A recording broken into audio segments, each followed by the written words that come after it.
Sorry to interrupt. Are you okay? I need to get out of a toxic relationship. Why don't you start by telling us what brought you here? My boss, he's different. You can't get him out of your head. No. I need your assistance. I'm coming, Master! Oh, you feel like he could destroy you with the snap of his fingers. Wouldn't even need to snap. Okay. Uh-huh, that sounds familiar. Yeah, what? Renfield, bringing innocent victims. I want a handful of nuns, a busload of cheerleaders. And I just want a normal life again. But this modern world is a dangerous place.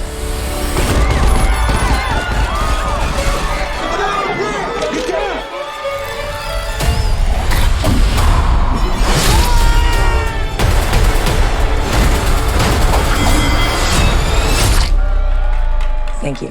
You saved my life. Did I watch you cut a guy with a decorative serving platter? It's all in the wrist. Let me explain. My boss gave me this power.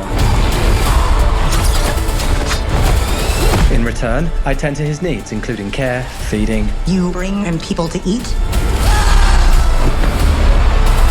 You're like the guy that gets the villain's Postmates. But if you were to stop focusing on his needs, what would happen? He won't grow to full power. Exactly. He won't grow to full power. What? That's so weird. Why would you phrase it like that? But yes.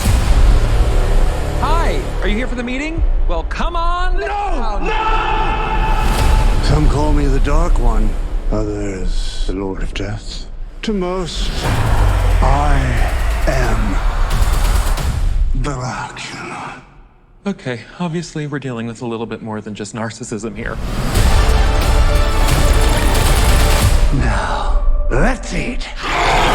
Hey everybody, welcome to another episode of Ready Speaker. Today I am reviewing Renfield, which I just showed you the trailer. So I watched the trailer a little before this with you essentially, but I was silent. And this is my take on this movie of 2023. It is an hour and 33 minutes. Let's go through some details here. It is directed by Chris McKay. Writers are Ryan Ridley, Robert Kirkman, Ava Tramer. And it stars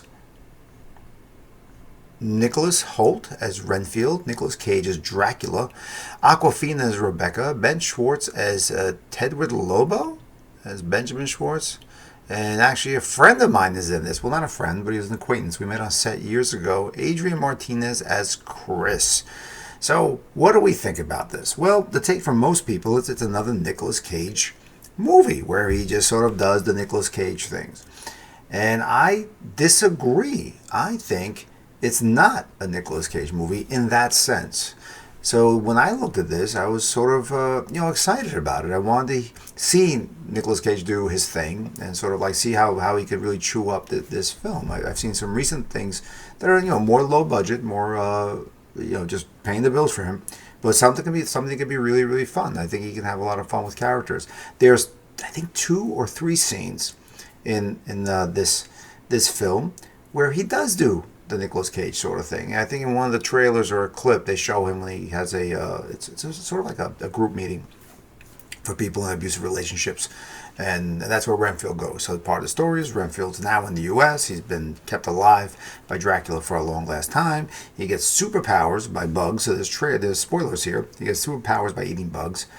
And he goes to this group, and they sort of support him. And in the clip, they show Dracula coming in. And he does like this cutesy little over-the-top thing that I don't really like. The makeup is, we'll talk about the makeup later. But other than that, I think Nicolas Cage does a great job as Dracula. I think he a little bit of a tweaked story. It would have been a great job. I like the lighting of this. It's kind of over the top. It's just so much light, so much color, so many things going in that kind of make it interesting. We'll go back to the makeup now. I think Nicolas Cage's makeup is super interesting because when things were black and white, he would have looked that green, I think. That's with the the witch from the Wizard of Oz. That her face was really, really green, but in the black and white, it didn't really show that way. And it was all that green look, so it's very reminiscent of that kind of filmmaking, that period, and with the vibrant colors. They really go over the top with the colors on this, especially some of the other scenes that don't involve Nicholas Hoult, sort of. And then there's the transformation in it. Now, my biggest problem with this film is actually Nicholas Hoult. He's doing a great Hugh Grant impression, and that's really what it feels like with me. He is British. So, and there's a couple of problems with that. Let's see, where is he? He's from Wokingham, Berkshire, England. So that's where he is. I've seen him on a lot of things. I'm not seeing very new things from him. He sort of just does this bit of this, out of touch, person doesn't know how to socialize, and he just happens to be very tall, and I think he's considered a good-looking man. So it just always feels a little weird. But here, he's really just. I mean, the delivery is Hugh Grant. So the delivery is Hugh Grant. The way he speaks, the smirk, everything is Hugh Grant. So if you watch, was it Three Weddings and a Funeral? He's Hugh Grant. This is it. If this movie was made then, it would have been Hugh Grant. And that's what the vision of the director. So I don't know if they told him to do that, but that is who he is. And it's tiresome. It's very, very tiresome. By the end of the movie, you're like, oh my God, shut the hell up already. It doesn't feel sincere. There's no connection with Awkwafina as Rebecca. I like Awkwafina in most of her films. I mean, it's kind of like one note, but it's a good note. So I like her sort of presence on screen. It's set in New Orleans, and no one has an accent that's probably a New Orleans accent. I mean, no one has an accent like that. So the whole police force, no one has an accent like that. So if you're going to have Renfield have a British accent, and you have Dracula have that Bela Lugosi sort of thing going on, you got to have other accents. You can't just have Awkwafina being Awkwafina with a raspy, a raspy voice and no accent. And you have Adrian Martinez in it, who does a great job. If we went in the bar, he'd know me, and I'd know him, and we say hi, I'd shake hands. I'd probably say awesome work. He's a very, very busy actor. He's in a lot of things. He's doing really, really well, and I think he does fine in this film. I have no problems with him. It's not because I've met him, I've actually worked with him. It's just that he's, I think he does a fine job. The Ben Schwartz character, I am tired of that guy too. It's kind of like a mush face a little bit, where it's always like this, and it's always like that. I don't know what it is. I don't really like it. And also, Shoren Agdashlu, I'll say, as Bella Francesca Lobo. I know everybody loves her. I don't know why. She's in a lot of stuff. I really don't know why. I don't have. She was Iranian, so Persian, I guess. And I've seen her in so many movies and so many things. And the energy of her voice, the delivery is always the same. I don't know what it could be in any movie. She could be in a series. She could be. I think she was in a TV series, some sci-fi series, and it's the same energy, the same volume. Everything's the same. So I don't see anything different with her. So there's a lot of sameness in this film, and there's a lot of imitation in this film. The only thing that's not being imitated is actually Nicolas Cage, and I think he really. He did some moments in it that are really, really good. Like he's being, I mean, maybe it's camp, and that's what the film is supposed to be, but he is camp all the way. He's committed to it, and I kind of loved it. And I think in one of the trivia bits, it said that he refuses to take supporting acting roles from non-studio or studio films, and he took this because he's always dreamed about playing Dracula. And I'll tell you, I thought he did a great job. I really do. It's not because I'm a fanboy of Nic Cage. I don't like the train wreck that it can be. I don't like the Wicker Man. The bees. I don't. It's a meme. This is not that. I think it's kind of interesting. I think the letdown for me and the letdown of the story is some of the other casting, and they're just over the top, comic booky feel, graphic novel sort of feel. People just. Being themselves or being what they want to be. I don't know if there was real direction in those choices. I think it could have been a little different. Awkwafina and as Rebecca and Renfield, I don't feel the chemistry at all with that. And I think it could be there. I just don't feel the chemistry because I think Renfield is just being Hugh Grant. And it just, You can't do two things at once. You have to commit to one thing, know it, live it, and then you can commit to the character story. And I think there was too much of an emphasis on defining that character in a certain way and mimicking a rhythm and a speech pattern in a certain way. And one other thing, he curses in American English, and I don't like it. So if you can be a Brit, you curse like a Brit. If you're going to be an American, you curse like an American.